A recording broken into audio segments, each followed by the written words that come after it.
E aí galera, tudo bem com vocês? Vamos aí para mais uma edição do 6x1 Responde, que é aquele quadro onde vocês fazem perguntas e eu as respondo em vídeo. Você vem aqui nos comentários do vídeo e faz uma outra pergunta para que eu responda na próxima edição, e assim a gente vai se retroalimentando até o fim dos tempos. Desde o início eu peço para você deixar o like no vídeo, se inscrever no canal caso ainda não seja inscrito, usar os comentários, para deixar a sua opinião sobre cada um dos assuntos e também para fazer o seu questionamento para a próxima edição, desejando a todos que são pais ou que têm pais um ótimo Dia dos Pais, aproveite um dia, e se você porventura não conheceu, não tem o seu, seja um pai muito foda se isso porventura acontecer na sua vida. Esse vídeo é feito com o patrocínio do OneFootball, que é um aplicativo muito completo, tem tudo sobre futebol, e nessa temporada mais uma vez está transmitindo a Bundesliga, tá? Todos os jogos do campeonato alemão ao vivo e de graça. Além disso, o OneFootball segue, com as notícias, estatísticas, transferências, a janela inclusive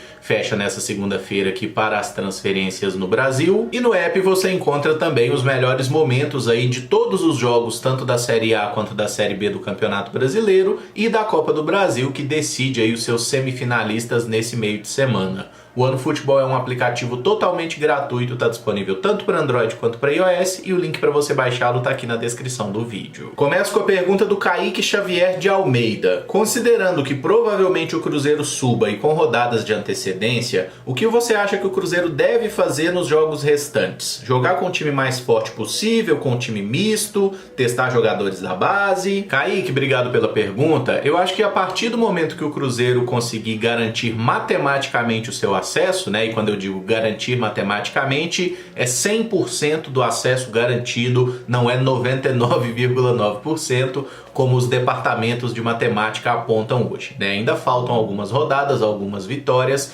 para que aí sim a gente possa dizer o Cruzeiro está de volta à Série A. E essa rodada foi interessante que a gente acabou empatando em casa, o que é um tropeço, mas os adversários também tropeçaram, tanto que a nossa vantagem para o vice-líder aumentou para 10 pontos e a nossa vantagem em relação ao quinto colocado seguiu em 19. Agora, projetando um futuro em que tudo corra muito bem, que o Cruzeiro consiga vencer os próximos jogos e garanta matematicamente o acesso. Eu acho que aí é hora do treinador já utilizar mais alguns jogadores que ele tem alguma dúvida se devem ou não ficar no elenco do Cruzeiro para a próxima temporada. Vou dar um exemplo aqui de alguns jogadores jovens, como o próprio Ageu, que foi relacionado para algumas partidas, mas não jogou. O Kaique, lateral esquerdo, que está lá no sub-20. Precisa também botar em campo e observar mais esses jogadores que recentemente foram contratados, Por exemplo, o Wesley Gasolina, que estreou muito bem, o Marquinhos Cipriano, que ainda não estreou, o Lincoln, que talvez seja relacionado para a próxima partida. Vamos ver se o Rafa Silva consegue,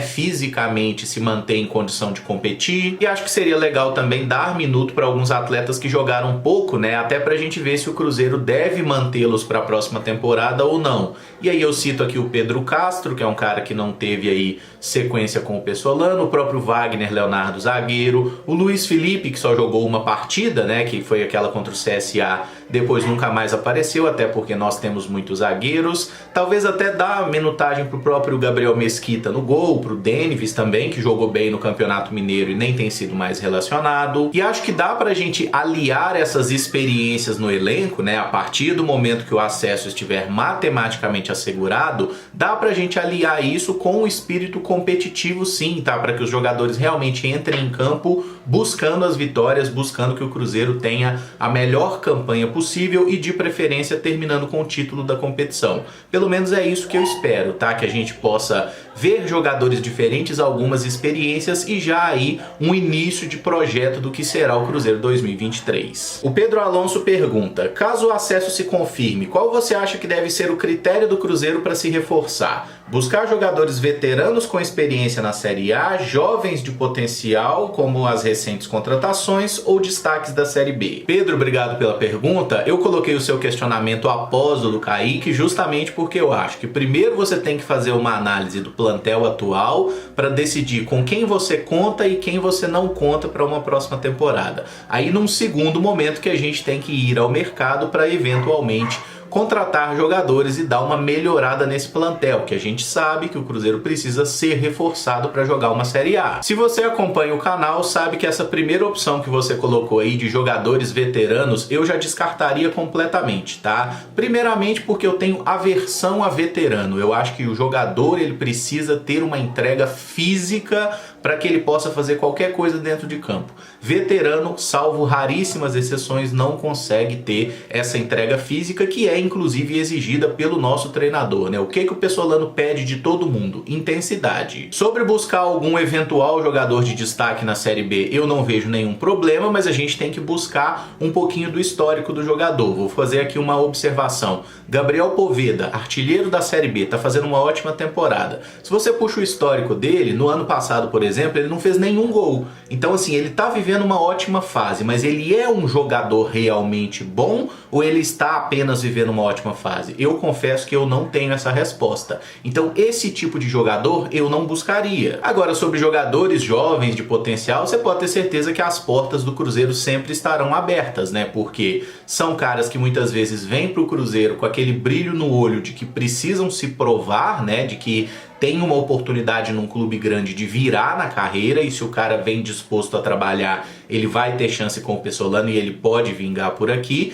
e é o tipo de jogador que você contrata para utilizar e para revender. É o que o Cruzeiro precisa fazer para se recuperar financeiramente. Mas quando a gente pega qualquer time que é campeão de competições aí de pontos corridos, né, campeonatos de longa duração, de 38 rodadas, tem uma coisa em comum, cara, sempre existe uma mescla, né? Você tem alguns jogadores experientes, você tem garotos, você tem alguns caras que não são tão talentosos, mas que cumprem um papel tático importante, e eu acredito que pro Cruzeiro numa próxima temporada, assim como está acontecendo nessa, pra gente ter sucesso a gente precisa ter uma mescla, né? Porque você olha pro elenco do Cruzeiro hoje, só no time titular, o goleiro é experiente, na zaga você tem o Brock, que é um cara já bem experiente, com mais de 30 anos. Ali no meio campo, o William Oliveira é um cara que já tá batendo também na casa dos 30. Os alas são um pouco mais jovens, mas quando você olha pro banco, o próprio Léo Paz não é garoto, o Rômulo já é um veterano. Ali no ataque a gente tem as figuras de Edu e Rafa Silva, que também não são jovens, né? E aí você tem o Bruno, que é um jogador mais maduro.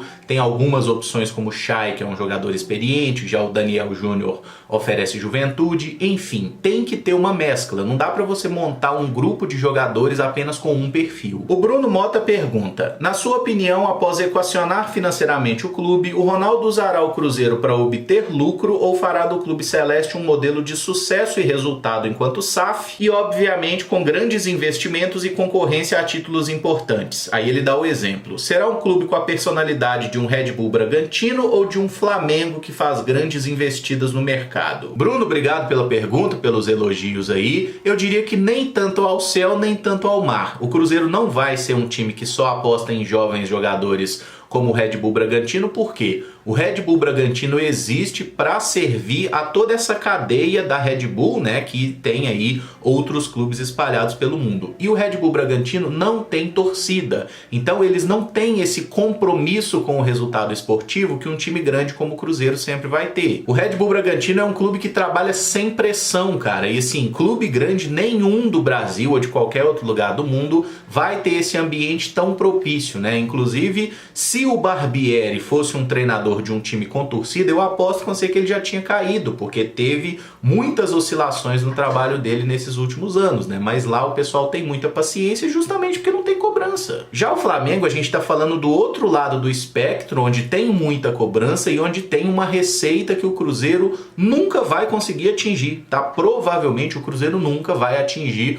1 bilhão de arrecadação em uma temporada, como já aconteceu com o Flamengo. Isso é fora da nossa capacidade, né? A nossa torcida teria que, sei lá, quadriplicar de tamanho nos próximos anos. Isso não é realista, né? Então, assim, a gente não pode se amparar no que o Flamengo faz. O Flamengo gastou recentemente na contratação de um atleta o orçamento do Cruzeiro para toda essa temporada. E é por isso que a gente, conseguindo o acesso esse ano, não pode entrar na Série A do ano que vem achando que o Cruzeiro vai competir de igual para igual, especialmente com Flamengo e Palmeiras, que são os dois times mais poderosos do futebol brasileiro, né? E aí tem o nosso rival Atlético, que tá nesse rol inflado pela grana de um mecenas. Mas enfim, esses 3 times têm uma capacidade de investimento que o Cruzeiro tá muito longe, não dá para equiparar. Mas para não ficar em cima do muro completamente, entre esses 2 projetos, eu acho que na próxima temporada o que o Cruzeiro vai fazer tem mais a ver com o Red Bull Bragantino do que com o Flamengo.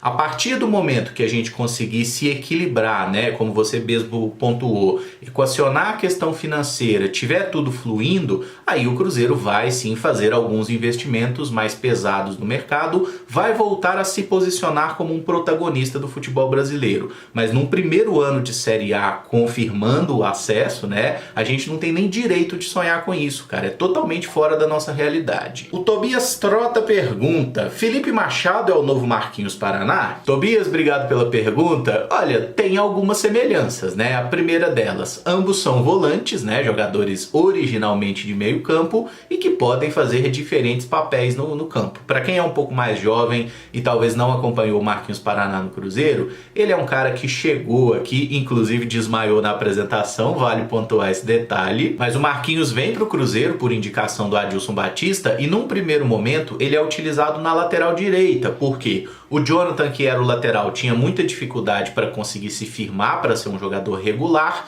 e o meio-campo do Cruzeiro era formado ali basicamente por Fabrício, Charles e Ramires. Aí dá no meio do ano ali, o Charles é vendido para o futebol russo. E somando isso ao fato do Jonathan dar uma melhorada, ele acaba assumindo a lateral direita e o Marquinhos Paraná vai jogar no meio campo, né? Aí a gente tem Paraná, Fabrício e Ramires, com o Henrique entrando muitas vezes por aqui, o próprio Eli Carlos também, que era um volante que eventualmente jogava pela lateral. Enfim, eu acho que quem acompanhou aquela época lembra que o Cruzeiro tinha sempre uma trinca de volantes, né? Mas os volantes sabiam jogar, especialmente o Ramires, que sabia jogar para um caralho, né? Que era um grandíssimo jogador e foi vendido pelo Cruzeiro no meio de 2009. Aí tem o terceiro arranjo desse meio campo, que é Marquinhos Paraná, Henrique e Fabrício, né? Eventualmente com outros jogadores entrando também. O Marquinhos Paraná é um jogador que eu nunca fui fã, e isso é outra coisa que ele tem aí, né, em paralelo ao Felipe Machado, que é um jogador que particularmente eu também não sou um grande adepto. E o motivo pelo qual eu não gosto muito desses jogadores é diferente, né? No caso do Marquinhos Paraná, eu achava que ele era um jogador,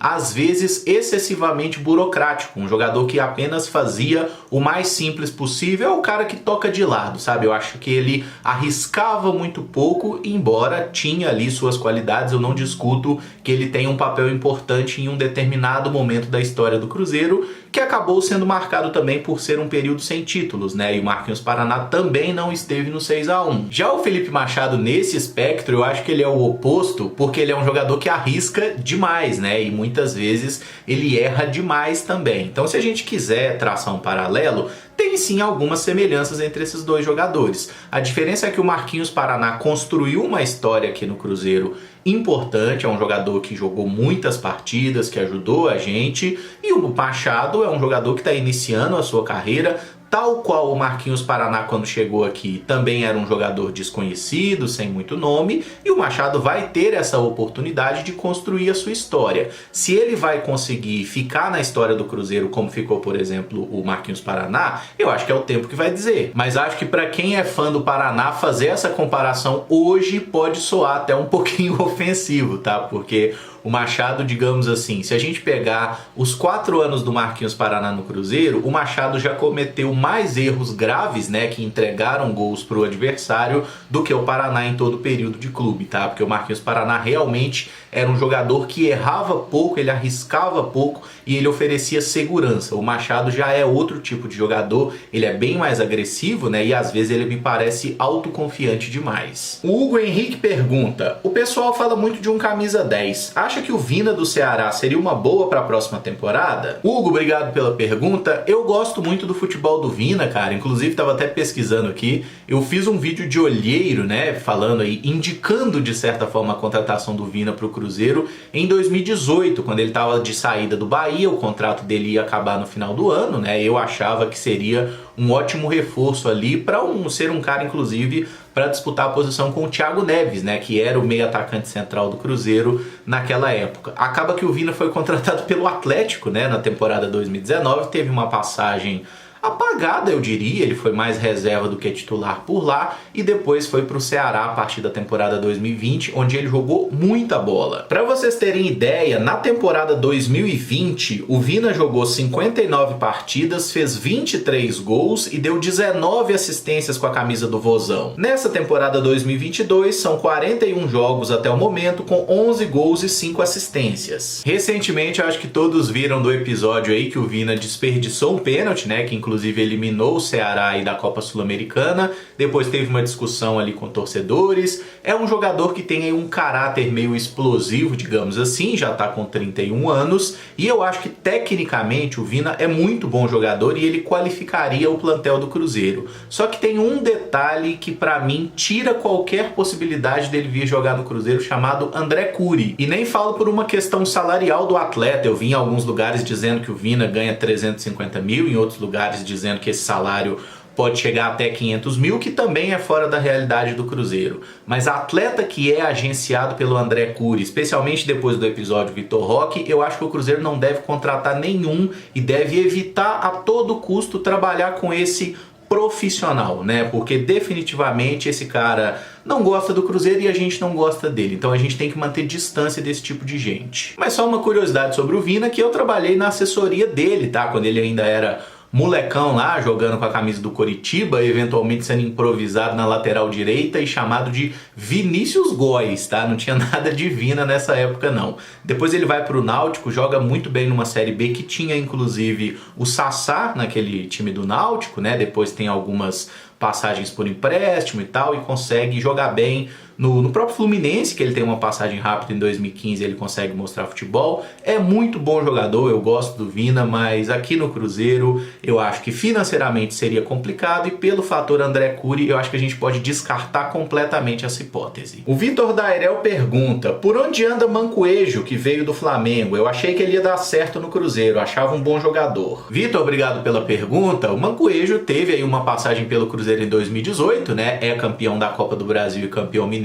pelo clube, mas ainda assim convenhamos que foi uma passagem muito apagada, muito frustrante, né? Até quando a gente lembra que na estreia ele já faz um gol no Campeonato Mineiro, né? Parecia que era um jogador que ia dar certo, mas eu acho que o grande problema do Mancoejo no Cruzeiro é que o Mano Menezes nunca conseguiu achar o lugar dele no time, né? O Mancoejo, ele não era nem um segundo volante, ele não era tão combativo para isso, ele também não era bom para jogar pelos lados do campo, porque ele não era muito veloz, e ele não era muito criativo para ser um camisa 10. Então naquele 4-2-3-1 do Mano Menezes, o Mancoejo podia jogar em todas, mas ele não era realmente bom em nenhuma. Mancoejo deixou o Cruzeiro no início de 2019 e foi jogar no Toluca do México. Após um ano e meio por lá, se transferiu para o Vélez Sarsfield da Argentina, onde foi muito bem na temporada 2021. Em 56 partidas, marcou 6 gols e deu 9 assistências, o que lhe rendeu uma nova transferência para o futebol mexicano, onde ele atualmente defende o Puebla. Mancoejo já está aí com seus 33 anos, né? E ele, nos melhores momentos de carreira, ele foi ali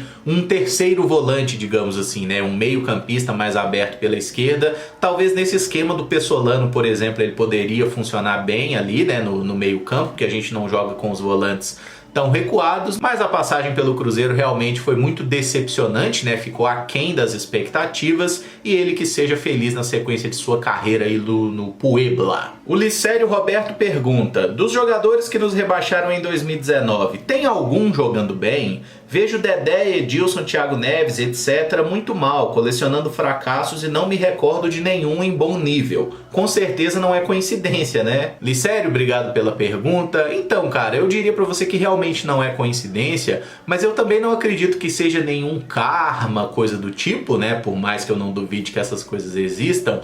Eu acho assim, que se a gente pegar o time titular do Cruzeiro na temporada 2019, vamos lá: Fábio, aí Edilson na lateral direita, a zaga com Dedé e Léo, Egídio na lateral esquerda. No meio campo, Henrique, Ariel Cabral, Robinho meia direita, Thiago Neves central. Na esquerda ali eu acho que a gente pode colocar o Pedro Rocha, né, que foi a grande contratação, e o centroavante Fred. Se você pegar de todos esses jogadores hoje, apenas um deles não tem 30 anos, que é o Pedro Rocha. Aí a gente tem cara que já aposentou, tipo o Fred, jogador que tá com mais de 40, tipo o Fábio, mas que tá conseguindo jogar bem lá no Fluminense. Então a grande maioria desses jogadores, naturalmente, já tava no ocaso de carreira, entendeu? Os caras já estavam, né, descendo a rampa mesmo. Então é natural que estejam todos ruins. E é fato que praticamente todos estão mal aí em seus clubes atuais, né? Thiago Neves está sem clube há um bom tempo, o Egídio e o Robinho estão lá no Coritiba, mas longe de estarem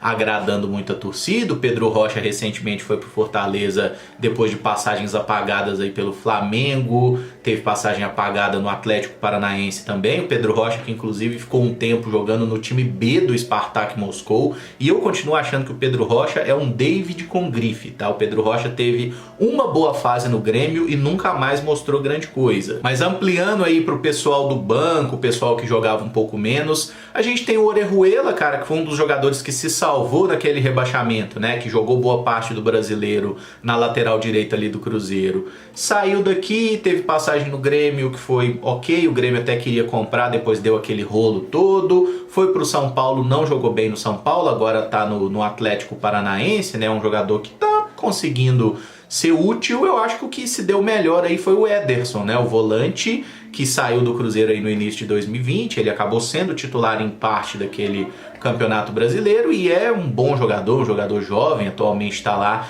na Atalanta, né? Tá jogando aí no futebol italiano. Eu acho que é o único que se deu bem, mas eu não consigo botar qualquer tipo de culpa no Ederson pelo rebaixamento. Inclusive ele conseguiu nos ajudar em alguns jogos, né? Até lembro daquele gol contra o Corinthians que nos deu 3 pontos muito importantes, né? Que pareciam ser importantes naquele momento. E teve outro jogo também que ele fez gol, partida contra o Botafogo, talvez, né? Enfim, eu apaguei parte das coisas que aconteceram em 2019 da minha memória, mas eu acho que o Ederson é um jogador que não tem culpa, mas se a gente pegar aquela galera ali, aquela patota que jogou em 2019, ele é o que tá se dando melhor, né? E o Fábio também não tá mal no Fluminense, não. E o Yancha Sama pergunta: o futebol é um hobby muito bom para quem gosta como nós, porém você trabalha com isso também. Não chega um momento em que você queria umas férias e não assistir nem falar sobre futebol? Ou o prazer do hobby sobrepõe a obrigação do trabalho? Yancha, obrigado pela pergunta. Essa é legal, cara, porque assim, tem momentos que eu gostaria de ter férias sim, tá? Especialmente da questão de ter a obrigação de gravar os vídeos, né? Porque eu meio que todo dia tô trabalhando, todo dia tô gravando vídeo, então eu queria sim ter algum momento para não precisar ter essa responsabilidade de gravar. Agora, ver jogo, isso é uma coisa que nunca me incomodou. Eu gosto muito de assistir jogo, eu assisto jogo. Se passar, eu vou ver jogo todo dia, tá? É uma coisa que eu realmente gosto muito de fazer. Então, até hoje não aconteceu de eu ficar saturado de futebol. Às vezes eu fico saturado, fico, meu Deus do céu, tem que gravar de novo. Isso acontece sim. A questão de gravar, de produzir, de editar principalmente, né? Que é um negócio meio demorado, mesmo que eu faça uma edição muito simples, que eu não sou muito bom em tecnologia. Vocês já estão ligados nisso também, né? O camarada aqui é meio sapateiro com esses trem, meio ruim com os computadores e com as tecnologias em geral. Mas ainda assim, velho, futebol eu gosto pra caralho, tô sempre assistindo jogo todo dia, enfim, não tenho o menor problema. Até hoje isso não aconteceu, espero que não aconteça, velho, porque eu realmente posso dizer, né, eu sou uma das poucas pessoas na vida que pode dizer que eu trabalho com o que eu gosto, eu trabalho com o que eu amo, e isso torna o trabalho menos, né, menos complicado, menos chato, digamos assim, mas ainda é trabalho, viu, gente? Tem gente que fala assim, é só gravar uns videozinhos, é de boa. Não é trabalho, a gente cansa também e tudo mais, mas é um cansaço bom, cara. Eu já trabalhei com coisas que eu definitivamente odiava, né? Muitos anos, inclusive, com telemarketing, atendimento, já trabalhei carregando caixa e tudo mais. Então hoje eu diria que eu tô muito feliz, cara. Quando eu fico meio cansado, meio puto, eu lembro do que eu já passei coisa bem pior. Eu falo, mano, isso aqui tá bom demais. E eu encerro esse vídeo por aqui. Se você gostou, eu peço que deixe o like, se inscreva no canal caso ainda não seja inscrito e use os comentários para opinar sobre cada um dos assuntos e também para fazer o seu questionamento para a próxima edição. Amanhã a gente está de volta com os vídeos de notícia. Muito obrigado por acompanhar, um abraço e até o próximo vídeo. Valeu!